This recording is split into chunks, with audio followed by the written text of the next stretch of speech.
Hello, this is Joy Olson coming to you from Blockbuster Fundraising. And today I'm sounding off on generational fundraising today. So I think that we're going to have some fun and hopefully you will enjoy this. You know, each generation living today has come of age with profoundly different experiences concerning mass communication. And these differences have directly impacted how these generations give to nonprofits. Seniors who came of age during the era of print media, hey, they still prefer their print communications and charitable giving. The same is mostly true of baby boomers. However, they're young enough to be experiencing the rise of all this new social media in their daily lives, which consequently is impacting their lifelong giving habits. And then there's Gen X and Gen Y, and both came of age during the rise of mass internet communications. And they increasingly shun all print communications and fundraising, but they adapt quickly to the new trends in mobile and social giving. And then there's Gen Y, who will come of age in a post-print era, and they'll be connecting to causes and givings to nonprofits through technologies that haven't even been invented yet. It's kind of scary, isn't it? Due to the rapid speed of technology and technological advancement, from this point forward, we nonprofits will have to embrace multiple communications and fundraising tools if we want to reach our donors and supporters of all ages. So let's take a look. I've put together a couple of little interesting slides here for you, and I thought that we could talk about it. Here you see the different generations, and it's kind of interesting to look at them. We've got the baby boomers, Gen X, and the millennials, and of course the silent generation, and all of them definitely have their own way of communicating and their own way of giving. So let's look at a few.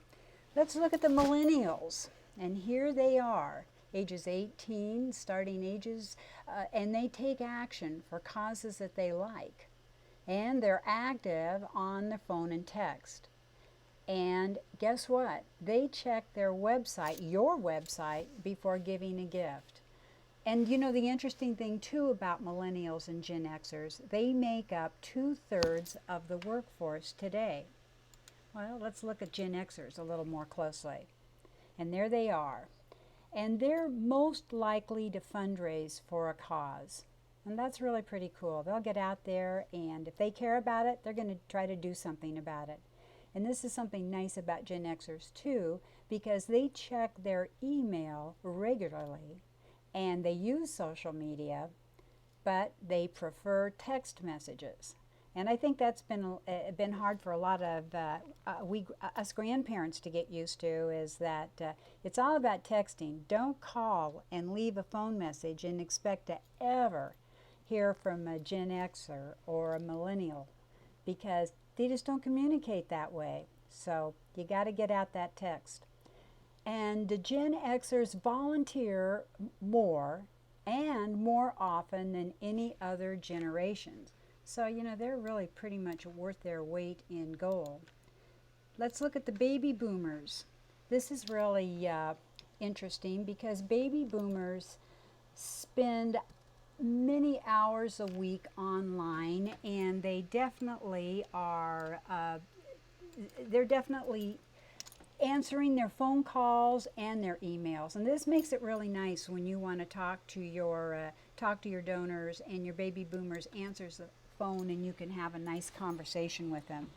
And they spend up to 19 hours a week online, and about 71% do social networking. I think a lot of people don't think that baby boomers are online as often as they are. Here is something stellar about your baby boomers. They make up 21% of all monthly donors, and that is important. And over 60% of baby boomers give online.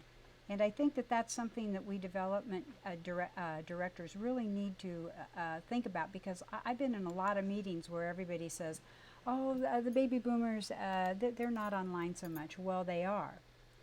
So now there's the greatest, or sometimes they're called the silent generation. And this is a wonderful generation, as we all know, and they're very civic minded. And the greatest generation, they really feel like they're making an important difference when they're donating to a cause that's close to their heart. And this, and that's nice, because sometimes as you get older, it's nice to feel that you're really making a difference. And I think that that's important to remember when you're dealing with donors 69 and up, that they're very interested in your project, the impact it's going to have, and the difference that they can help you make. And guess what else? They're wonderful because they like telephone calls and direct mail from you. So how lucky can you get? So we're just, let's look a little bit about then how to work and how to engage the millennials and Gen Xers. Let's take them first. You can text them, and you can text to donate. You know that they're going to use social media, so you want to meet with your social media manager to really work out a plan to get the Gen Xers and the millennials. You want to organize your mobile delivery. I know from being a development director for 20 years, the last 5 years, I have just felt compelled over and over again to meet with the web people, to meet with our communications people, to meet with the executive director and say we have to be linked up and ready to go on mobile. It's just absolutely necessary. And then to engage the millennials and Gen Xers.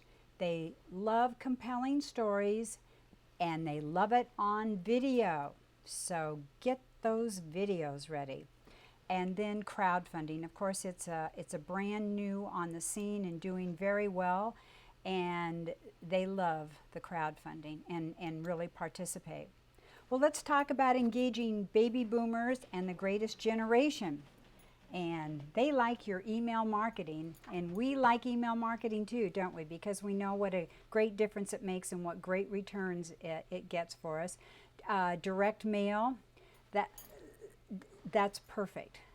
I really meant to say the great returns that you get is in direct mail. I mean, it's wonderful. You spend 20% of your budget, get your return is 80%, and I think that the better that you get at your storytelling, adding whatever impact you can add, it makes a big difference. So you can really improve your direct mail by honing in on every best practice and new skill that's working.